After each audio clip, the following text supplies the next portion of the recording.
It's the anger thing, but the last 2 months, I've got this button that's shown up about being angry, and it's in my observing others not doing what they say they're going to do. And it's like, and that throws me off. Well, that means that you believe still, and most humans do, that your power is in controlling others. And we get that because as the orchestrator of the music, you're making a lot of choices and what you think matters. And when people follow it, it goes along very nicely. But what you're wanting to orchestrate are cooperative components. And many of them have good ideas too. It is a little bit of a control issue. And when you have a control issue, it's because you believe that you must control the conditions in order for things to go well. The condition or the agreed upon plan, where we all said we're going to move towards this and this is what we're going to do, and they're not doing what they say they're going to. But here's the thing about agreed upon plans, and it is the reason that we began with you as you took the seat here. When you came, you sort of had an agreed upon plan with yourself about what you wanted to talk with us about, but that agreed upon plan changed even while we were all in this room together.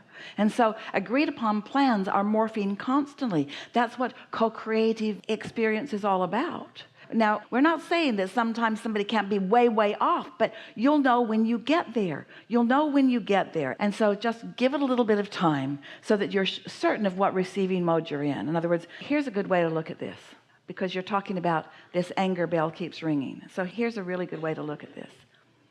Well, you're really going to like this too. It's obvious to you. If your satisfaction factor is just like off the charts, if you're just feeling so good about so many things and you get an impulse like that, you can count on it. But if you're pretty much mad at everything and everyone, then you might want to chill for a little bit, because you can't fire your way into alignment. Yeah, I get that. And I'm not saying this is all the time. This is just with people who are technically my boss. It's like, oh, okay. I'm just noticing that my clarity through this work and this awareness, people come to me for the questions, well, what do you think we should do with this? And I said, oh, this is what I would do, or we could talk about this.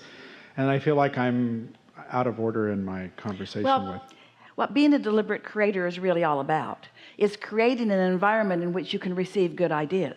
When you get into your vehicle, you can't have had enough driver's training experience all those years ago to be an expert for everything that's going to come up. You've got to be in an environment where you've got broader perspective about things, where you sense what's going on around you.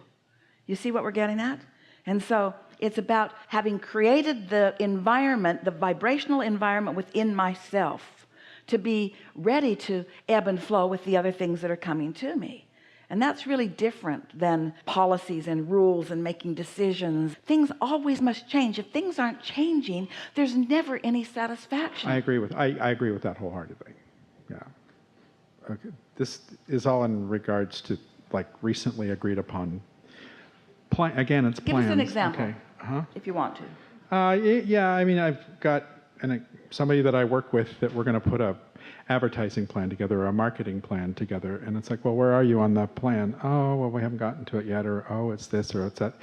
And it's like, damn it, we're running against the clock in terms of we've got to get this out to market. We've got to get our... So what if you said something like, well, I know how that is. Inspiration is not something that is Johnny on the spot. Inspiration is something that you have to be ready for. And maybe you've been focused upon enough action things. Maybe you've had your nose to the grindstone too much, or maybe you've been distracted by other things so that you haven't allowed enough momentum to get going. I know how that is. Sometimes I have to prime my pump too. But I'm eager for your pump to get primed, and I'm eager for you to get focused upon this, because I believe that you have the ability to receive some really good ideas, and I'm so looking forward to getting them. Now, feel how what you just did, you primed their pump a little bit, because you were prepared for that. You were in alignment. You hadn't lost track of your vision. And so you were influential in allowing it. And then when someone who really wants all of that comes into a conversation with someone like you who really believes in all of that, because this person is good at this. So their pump is primed, then ideas begin flowing to them, and then off you go. But if you're stuck in that, you're not doing what you said you would do, and we had an agreement and you're not sticking to the agreement, now you're influencing them to the same disappointment that they have about themselves, because they want their pump to be primed. They want to be tuned in, tapped in, turned on. They like that creative flow coming through them. They're not happy that it isn't flowing any either. They don't want to have that conversation with you either. They've been avoiding you because they don't want to have that conversation. But you can help them, but only if you're in alignment before you speak. I just realized the disconnect I was having, that in order for the things to manifest, those things had to be done that way, rather than my awareness of how to influence the ongoing conversation. What you want to influence is the inspiration in those around you. Right. Not just myself, but in others around me. Yeah. As a deliberate creator, it's easy to think, oh, I'm the only one that can create here, and so I will create and I will dictate to you. And so you just tune into me and you just do what I say. Well, there's no satisfaction in that. Before long, they all want to go start their own businesses. They don't want to play with you. Creators have to create. It's just in specific little pockets where it's not happening. You've got it going on. We just shined a spotlight on right where you are right there. Right where you are right there. Enough? Oh, okay, yes.